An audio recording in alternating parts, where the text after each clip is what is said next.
In its last two games against Michigan, Ohio State's been outscored 85-50. That includes a 45-23 loss here today at Ohio Stadium in the game. Ruins the perfect season, blows a chance to compete for the Big Ten championship, and really puts any more postseason advancement other than a bowl game in jeopardy for Ohio State. So where does Ryan Day go from here? He is now 1-2 in the game. Doug, you wrote earlier this week about the stakes that were at stake in this game. And obviously, John Cooper started 0-3. The last guy before that to go 1-2, I thought was interesting, was Woody Hayes, some schlub. So you can recover from a 1-2 start in the game, but where does Ryan Day go from here? Where does this program go from here? I know it's a big question in the moment, but I think it's one on a lot of people's minds. What's the next step? Yeah, I thought last year was really more of an external loss, even though it was we got in this toughness conversation for a year. But it's like the defense wasn't good enough. You can't make the block you need to make on 3rd and 2, that kind of thing.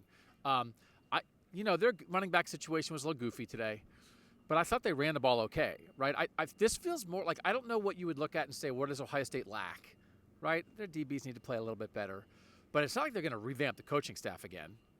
I think this is more of an internal loss. And I thought last year, I wrote after the game, Michigan won Michigan's way last year. Michigan won Ohio State's way this year. It was sunny. You threw to win.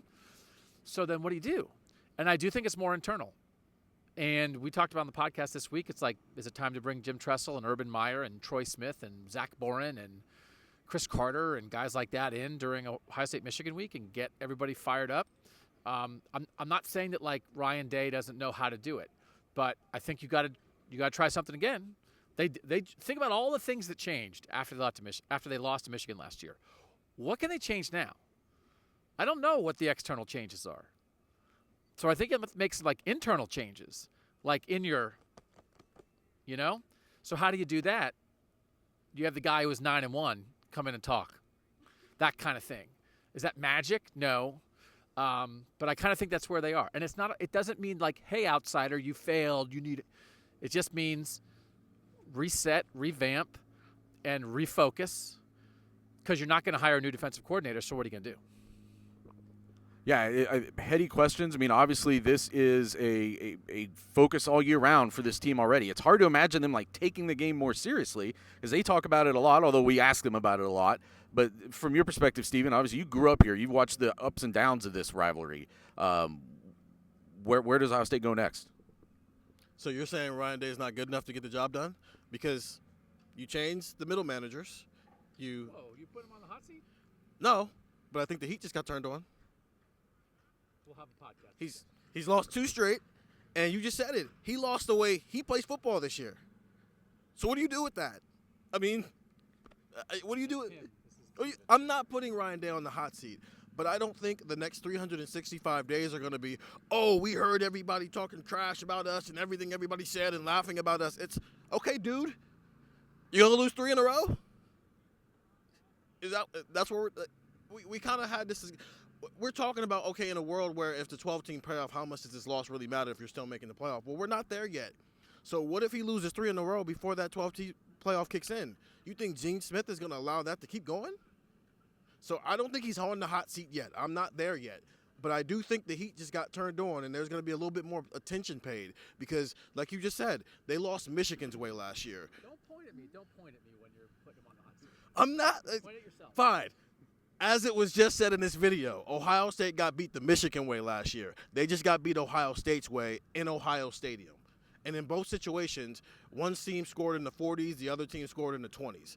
And Ohio State, who supposedly has one of the most explosive offenses in the country, 2 years in a row against its rival, couldn't score more than 30 points. The dynamic has changed. I mean, we did a series before the season called King of the North, and the premise of it was that Ohio State, even with that loss to Michigan last year, when you look back over the past decade, past 20 years, clearly there's one program that is the King of the North, and it was Ohio State. Michigan has taken that for the time being.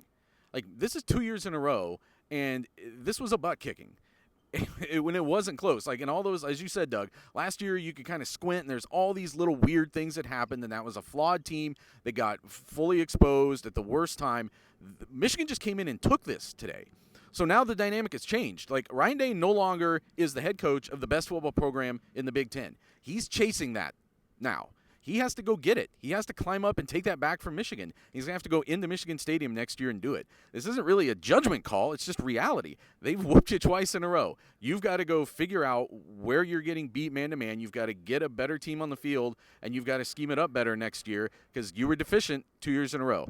And I think Ryan Day would, other than the things that maybe sound like he's impugning his own team, would stand here and say a lot of those same things. This is his to fix. You know, this is why you get the big bucks, and he's got another 365 days to sit in this, and it's going to sting, and he's got to find a way to make sure it's not another 365 if you even get that with another loss in this series. A lot of talk, as Doug says. We're going to have some debates on Buckeye Talk. Get the post-game pod. Find out wherever you can find podcasts, and get the text 614-350-3315.